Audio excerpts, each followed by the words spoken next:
Hello everyone, welcome back to my channel Narula stenography. इस video में हम अपनी इंग्लिश के बारे में बात करेंगे कि हमें अपनी इंग्लिश कहाँ से करनी चाहिए और हमें कैसे अपनी इंग्लिश को स्ट्रॉन्ग करना है जो हमारा मार्च में एग्जाम होने वाला है उसके लिए। So let's start.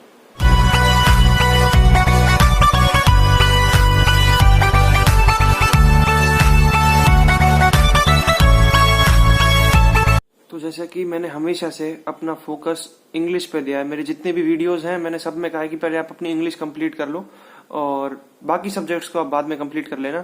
तो मैं आपको अब भी यही सलाह दूंगा, आपको रिकमेंड करूंगा कि आप सबसे पहले अपनी इंग्लिश कंप्लीट कर लें, क्योंकि अगर आप अपनी इंग्लिश अब कंप्लीट कर लेते हैं और आपके 70 प्लस स्कोर आ रहे हैं 70 से 80 के बीच में, तो फिर आप मार्च तक 90 प्लस या 95 प्लस ला सकते हैं, मेरा मानना है ये। और आप लाएंगे भी अगर आप अभी से प्रिपरेशन करते हुए चलते हैं तो, ठीक है। और ये वीडियो थोड़ी लेट आ रही है क्योंकि जो एग्जाम डिले हुआ था मैंने उसके हिसाब से कुछ पहले उससे कुछ स्ट्रेटेजी बना रखी थी और अब फिर कुछ और बनानी पड़ी, उसके लिए सॉरी। और अब बात करते हैं अपने मेन टॉपिक पे, इंग्लिश की प्रिपरेशन। तो सबसे पहले आपको क्या करना है, जो बच्चे मार्च में एग्जाम देंगे उन्हें जो लास्ट ईयर एग्जाम हुआ था 2018 वाला 19 में जो हुआ था वो उठाना है और देखना है कि आपको कितना आता है, कितने आपके मार्क्स आ रहे हैं उसमें और किस पार्ट में किस क्वेश्चन में आपके मार्क्स कट रहे हैं। ये सब चीजें एक पेज पे लिख लेनी है कि मेरे इस पार्ट में ये मार्क्स कट रहे हैं, रीजनिंग का ये टॉपिक मेरे को नहीं आता, इंग्लिश में मेरे को ये टॉपिक नहीं आता। तो ये सब आपको एनालाइज करना है। एनालाइज खुद को जब तक नहीं करोगे ना तो पेपर मुश्किल है करना। सबसे पहले शुरुआत करो अपने नींव को अच्छा करोगे ना तो बहुत आगे तक जाओगे। तो सबसे पहले एनालाइज करो अपने आप को कि कहाँ पे आपकी कमी आ रही है, कहाँ पे आपके मार्क्स कट रहे हैं, उसके बाद आगे बढ़ना है, ठीक है। तो एनालाइज करना है पेपर को, कहाँ पे आपके मार्क्स कट रहे हैं, किस पार्ट में आपके मार्क्स कट रहे हैं। तो ये एक इंपॉर्टेंट बात होती है, शुरू करने से पहले इस पे ध्यान देना है। और जो आपका एग्जाम दिसंबर में होने वाला है उसको भी आपको करके देखना है कि आपके उसमें कितने मार्क्स आते हैं, टाइम लगा के, जब पेपर आएगा तब, ठीक है। यूं समझ लेना कि मेरा पेपर 1 महीने बाद है और मार्च में भी है और उससे पहले भी है, ठीक है। ऐसा ही पेपर आएगा सेम, मतलब मान लिया जाए एक बार कि ऐसा ही पेपर आएगा सेम, तो आप मार्च के लिए एक बार तैयार हो जाएंगे। क्योंकि अभी तक थोड़ी बहुत पढ़ाई तो कर ही रहे होंगे ना, यूं तो है नहीं कि बस घर पे बैठे हैं और अभी पढ़ाई शुरू कर रहे हैं, बिल्कुल अब एग्जाम आ गया और मार्च में और अभी से पढ़ाई शुरू कर रहे हैं। तो करें अच्छे से। हमें पढ़ना कहाँ से है, मतलब कि हम शुरुआत करें तो कहाँ से करें और पढ़ें तो कहाँ से पढ़ें।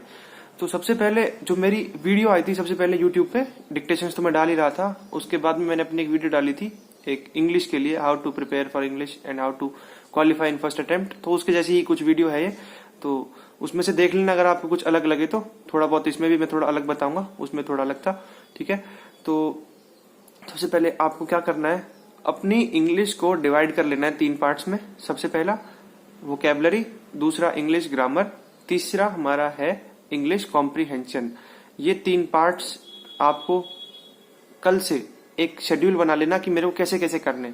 शेड्यूल की वीडियो में बनाता थोड़ी लेट आ जाएगी, वो थोड़ा टाइम लग जाएगा उसमें, पर आप कल अपना एक शेड्यूल बना ले और उसमें देखें कि आपको कैसे कैसे करनी है अपनी पढ़ाई शुरू। सबसे पहले आपको करनी है इंग्लिश ग्रामर। इंग्लिश ग्रामर में क्या करना है, इंग्लिश ग्रामर में पहला टॉपिक उठाना सिंटेक्स का। सिंटेक्स कैसे करना है, पहले महिंद्रा गुरु पे जाओ, महिंद्रा गुरु यूट्यूब चैनल है जो, मैं लिंक दे दूंगा डिस्क्रिप्शन में, वहां से लिंक पे क्लिक करना और सीधा आप वीडियो के पास पहुंच जाओगे और वीडियो को प्ले करना वहां पे। उसमें सिंटेक्स की वीडियो देखो, सर पढ़ा रहे हैं जो, और जो पढ़ाए उसके नोट्स खुद बनाओ। नोट्स आपको कोई भी प्रोवाइड नहीं करेगा, अपने नोट्स खुद बनाओ ताकि आप खुद बच्चों को प्रोवाइड कर सको नोट्स, ठीक है। तो नोट्स बनाओ अपने और करो सिंटेक्स को। सिंटेक्स के अंदर 70 to 80 रूल्स हैं, वो बहुत इंपॉर्टेंट होते हैं, बेसिक होते हैं वो। अगर आपने वो कर लिए तो काफी क्वेश्चंस हो जाते हैं आपको कॉमन एरर्स की, क्योंकि रूल्स लर्न करने होते हैं और ऐसा ही कहते हैं कि रूल्स को समझ लो, पर लर्न थोड़ा बहुत करना होता है। देख लेना, लिख लेना जो बताएं और बुक में से भी कर लेना। लूसेंट की जो इंग्लिश की बुक होती है उसमें से कर लेना। पहला चैप्टर सिंटेक्स का है, तो सिंटेक्स की वीडियो देखी, उसके बाद बुक में से पढ़ा और उसके बाद फिर सिंटेक्स की एक्सरसाइज करी लूसेंट में से ही। फिर नेक्स्ट पार्ट जो हमारा आता है वो आता है एक्टिव पैसिव का, जो मेन रोल होते हैं एक्टिव पैसिव और इंटरैक्ट प्ले करते हैं, ठीक है।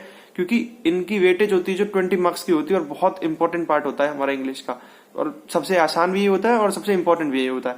तो सबसे पहले आप अपनी एक्टिव पैसिव करना, एक्टिव पैसिव की वीडियो देखो वहां से, और 3 वीडियोस हैं उनकी, सबका लिंक मैं डिस्क्रिप्शन में डाल दूंगा। और कुछ बच्चे कह रहे हैं कि वो पेड हो चुकी है, अभी कुछ भी पेड नहीं हुआ, जाना डाउनलोड कर लेना। अभी बता दूंगा मैं आपको डाउनलोड कैसे करनी है वीडियो, ठीक है, ताकि आगे जाके आपको दिक्कत ना। एग्जाम से पहले एक बार देख जाना वीडियोस को, बेसिक क्लियर, बेसिक को हमेशा देखते रहो एक बार, क्या था क्या नहीं था। जहां पे भी आप अटकोगे ना वहां पे आपके बेसिक्स में कमी है, और बस कोई दिक्कत नहीं आएगी, बस देखते जाना वीडियोस को। उसके बाद हमें क्या करना है, एक्टिव पैसिव कर लिया हमने, उसकी एक्सरसाइज कर ली लूसेंट वे से। तीसरे नंबर पे कर लेना आपने डायरेक्ट इनडायरेक्ट। डायरेक्ट इनडायरेक्ट की वीडियो देखी, वहां से उसकी एक्सरसाइज कर ली लूसेंट इंग्लिश में से। फिर उसके बाद टेंस। टेंस सबसे इजी चैप्टर है और सबसे इंपॉर्टेंट भी, मतलब इंपॉर्टेंट ये सब भी है, वो भी इंपॉर्टेंट है क्योंकि उसमें कॉमन एरर्स में से क्वेश्चन आते हैं, फिर फिल इन द ब्लैंक्स में से क्वेश्चन आते हैं, टेंस के हिस्से में से आते हैं, टेंस पार्ट में से आते हैं क्वेश्चन। तो समझोगे, लिंक करोगे, इंटरलिंक करोगे तो क्वेश्चन आते हैं, हर चैप्टर में से कुछ ना कुछ आया हुआ होता है, ठीक है। तो वहां से कर लेना टेंस, और फिर टेंस की क्वेश्चंस कर लेना लूसेंट में से। आप चाहो तो पहले डायरेक्ट इनडायरेक्ट और एक्टिव पैसिव कर सकते हो, उसके बाद आप सिंटेक्स करना चाहो तब भी कर सकते हो, लेकिन मेरा मानना यह है कि पहले सिंटेक्स करो, उसके बाद एक्टिव पैसिव, फिर इनडायरेक्ट डायरेक्ट, फिर उसके बाद टेंस। ये मेन टॉपिक कर लिया ना एक बार, तो इंग्लिश का बहुत सारा पार्ट आपका कंप्लीट हो जाता है, और बाद में आपके ऊपर बर्डन नहीं आता कि मैंने ये नहीं करा हुआ। तो ये कर लोगे तो बहुत कुछ हो जाएगा, और पेपर क्लियर करना भी बहुत आसान हो जाता है। इतना बड़ा एग्जाम नहीं है आपका, इस बार क्लियर कर लो, ठीक है, कोई दिक्कत नहीं। और जो बच्चे 2019 वाला भी दे रहे हैं उनके लिए तो बहुत ज्यादा फायदे वाली बात है कि अभी पढ़ाई करी, उसके बाद फिर से आपका एग्जाम आ गया, मतलब कुछ भूलोगे नहीं। रिवीजन के लिए आपके पास 2 महीने मिल जाएंगे, फिर दिसंबर में आपका एग्जाम है और फिर आपको 2 महीने मिल रहे हैं दोबारा से रिवीजन के लिए, ठीक है। पढ़ाई करो, कोई एग्जाम दोबारा पोस्टपोन नहीं होगा, ये हो गया एग्जाम पोस्टपोन। और मैंने सोचा था कि यूपीएससी का एग्जाम हो रहा है तो एसएससी भी करा ही लेगी एग्जाम अपना, पर ऐसा नहीं हुआ, कोई बात नहीं। पढ़ाई को अच्छे से करो अपनी, ठीक है, रिवीजन करो। रिवीजन के लिए मैं वीडियो बनाऊंगा लास्ट में, अभी 2019 वालों के लिए टेंशन बिल्कुल भी नहीं लेनी, एग्जाम होगा, जरूर होगा। और कुछ बच्चे होते हैं कि मनोबल तोड़ लेते हैं अपना, अपना जो विल पावर होती है वो सोचते हैं कि अब तो पोस्टपोन हो ही जा रहा है, हो ही जा रहा है, हो ही जा रहा है, एग्जाम होगा ही नहीं। तो ऐसा नहीं है, बस पढ़ाई पे फोकस करो अपनी, क्योंकि जो बच्चे एग्जाम क्लियर करने वाले होते हैं ना, वो कभी भी पढ़ाई को छोड़ते नहीं है, बस पढ़ाई करते रहते हैं, क्योंकि बीच में और भी एग्जाम्स आते हैं, ठीक है, क्योंकि डीडीए का भी एग्जाम आ सकता है आपका, दिल्ली हाईकोर्ट भी कभी फॉर्म निकाल सकती है अपने, ठीक है। तो पढ़ाई को कंटिन्यू करो और छोड़ो मत कुछ भी। अब आते हैं अपने मेन टॉपिक पे जिसके बारे में हम बात कर रहे थे, active passive, direct indirect, tense और सिंटेक्स। पहले एक बार ये कर लिया ना, आप एक ब्रेक ले सकते हैं, आप चाहें तो आगे बढ़ सकते हैं या फिर एक ब्रेक ले लो। ये सब कोई ज्यादा बड़ा, कोई इतना नहीं कि आपको टाइम ले लेगा, 1 से 2 महीने 3 महीने, कुछ भी नहीं लेगा। एक बार पढ़ना शुरू करोगे तो सब कंप्लीट होता हुआ चला जाएगा, पता भी नहीं चलेगा आपको। एक बार करने वाले बनो तो सब कुछ होता चला जाएगा। तो सबसे पहले ये सब करने के बाद आप एक ब्रेक लो, इन 4 टॉपिक को करने के बाद ब्रेक लो, ठीक है, लूसेंट से करने के बाद।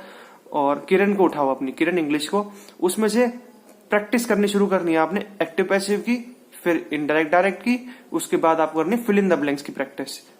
बस फिर आपने वापस से अपनी लूसेंट पे आ जाना, फिर अपने बाकी के टॉपिक्स कंप्लीट करने, जो आर्टिकल्स, प्रोनाउन, नाउन ये सब बचते हैं, फिर इनको आपने तब कंप्लीट करना है। तो ये हो गई हमारी बात इंग्लिश ग्रामर की। अब बात करते हैं अपने इंग्लिश वोकैब की। तो इंग्लिश वोकैब के लिए आपको पर डे 100 to 120 वर्ड्स करने ही करने हैं। तो ये 100 वर्ड्स आपको कैसे करने हैं मैंने पहले भी बताया हुआ है आपको।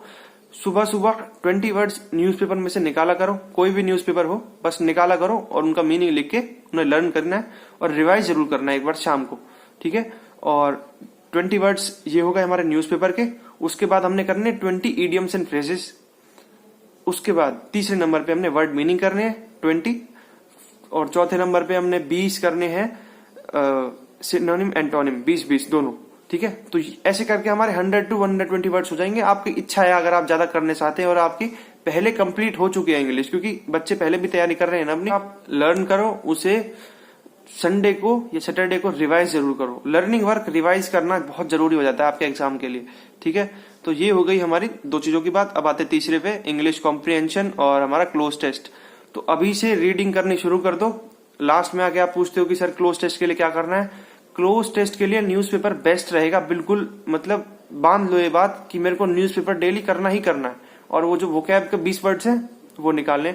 जब आप न्यूज़पेपर रीडिंग करेंगे ना, तो कॉम्प्रिहेंशन जब आप एग्जाम में या प्रैक्टिस करते हैं तो समझ में आ जाएगा कि आपने उसमें फीलिंग्स क्या लिखी हुई है। हमारे कॉम्प्रिहेंशन के अंदर जो हमारा राइटर है उसने क्या फीलिंग्स हैं उसकी, जो उसने हमसे क्वेश्चंस पूछे हैं और उसमें ऊपर क्या कहना चाह रहा है वो।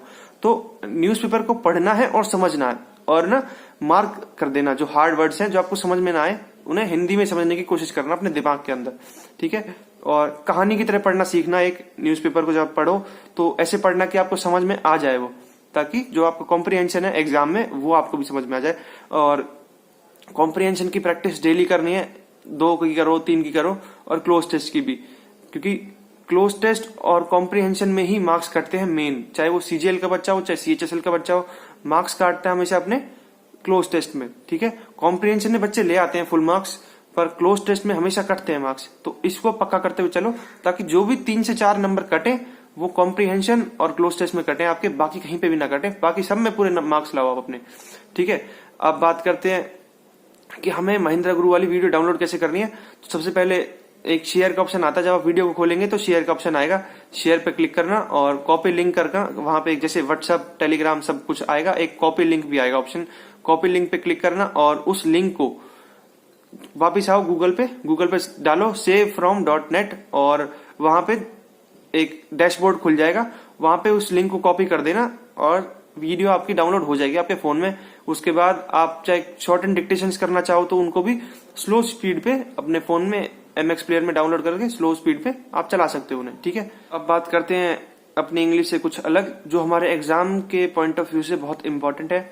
सबसे पहले आपको क्या करना है, अपनी टारगेट बनाना है। एक टारगेट कैसे बनाना है कि मेरे को 1 से 1.5 महीने में अपनी इंग्लिश कंप्लीट करनी है, उसके बाद मेरे को 15 से 20 दिनों में अपनी रीजनिंग कंप्लीट करनी है, और फिर आगे 1 महीना जीके और करंट अफेयर्स कंप्लीट कर लेनी है। तो आप अपना टारगेट अभी से बना लो, कल से अपना शेड्यूल बना लो, उसके बाद साथ साथ टारगेट भी बना लो।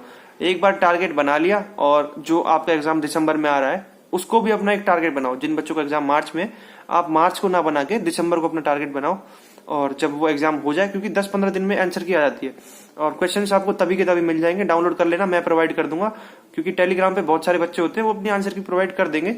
उसमें से आंसर ना देख के क्वेश्चंस देख के देखना कि आप किस स्टेज पे हो, ठीक है। पढ़ाई अभी से कर दो कंप्लीट और दिसंबर को अपना टारगेट बनाओ। अभी आपको साथ में जीके लेके नहीं चलनी है। जीके में से इतना पार्ट नहीं आएगा जितना आप लर्न करके जाएंगे, जितना आप टाइम वेस्ट करोगे अपने जीके पे। जीके को मैं समझता हूँ टाइम वेस्ट करना, बस अभी आप पढ़ोगे जीके को और बाकी सब्जेक्ट्स को बाद में करोगे तो बिल्कुल वेस्ट है। मत पढ़ना, एक बार देखो इस बार जो एग्जाम होगा उसमें जीके कितनी आएगी, मतलब कितनी आई है। जो अब दिसंबर में एग्जाम होगा उसमें देखना कि जीके लूसेंट में से कितनी आई है, और अगर ज्यादा पार्ट आए तो जीके कट जाना, वरना जीके को भी हाथ मत लगाओ। पहले आप करो अपनी इंग्लिश को कंप्लीट और रीजनिंग को कंप्लीट।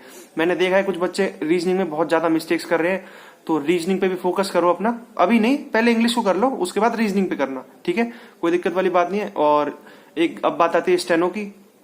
स्टेनो साथ में करनी है नहीं करनी, स्टेनो को साथ में 2 से 3 घंटे दे देना, ठीक है। और जो हमारे दिसंबर वाले बच्चे हैं जिनका एग्जाम दिसंबर में है, वो भी साथ में 1-2 घंटे देते हुए चलो, और नहीं दे पा रहे लास्ट 1 घंटा तो दे ही दो, ठीक है, स्टेनो को। और उसके बाद एक और बात लास्ट में, कि हमें डरना नहीं है, बिल्कुल भी नहीं डरना। एग्जाम बहुत आएंगे, एक एसएससी नहीं है जो एग्जाम निकालती है, एग्जाम डीडीए भी निकालता है, राजस्थान का भी पेपर आ रहा है बच्चों का। तो डरो बिल्कुल भी मत, कोई दिक्कत वाली बात नहीं है। नौकरी सबकी लगेगी। जिस बच्चे की नौकरी लग रही है कुछ वो आपसे अलग पढ़ के नहीं जा रहा है। जो बच्चा एग्जाम में मार्क्स ज्यादा ला रहा है आपसे, उसके पिछले साल ज्यादा आए थे आपसे, आपका नहीं हो पाया, तो वो कुछ अलग पढ़ के नहीं गया है, उसके अंदर कोई अलग दिमाग नहीं है। तो अपनी पढ़ाई उस लेवल तक करो जहां आप एग्जाम क्लियर कर सको और किसी से पीछे ना रहो, ठीक है। सब जॉब पे लगोगे आप अगर आप दिल से पढ़ाई करोगे तो। कोई दिक्कत वाली बात नहीं है, मैं हूं यहाँ पे। बस एक मैसेज कर देना कि सर मैं इस जगह पे अटक रहा हूं, मेरे से ये नहीं हो रहा। कुछ बच्चे हैं कि टेलीग्राम पे मैसेज करते हैं, इतने बड़े बड़े मैसेज, एक बच्चा 5-5, 10-10 मैसेज लिख के भेजता है, तो पढ़ने में भी टाइम लगता है और बच्चों को भी रिप्लाई करना होता है। मैं कम ध्यान दे पाता हूँ थोड़ा, तो उसके लिए सॉरी। आप बस कंसाइज में अपना मैसेज लिख के भेजो कि सर मैं यहाँ पे अटक रहा हूँ, कोई दिक्कत नहीं है, मैं पढ़ के रिप्लाई करूंगा आपका, ठीक है। और बस अपनी पढ़ाई पे फोकस रखो। All the best, thank you. So friends, please like, share and subscribe my channel, and thank you.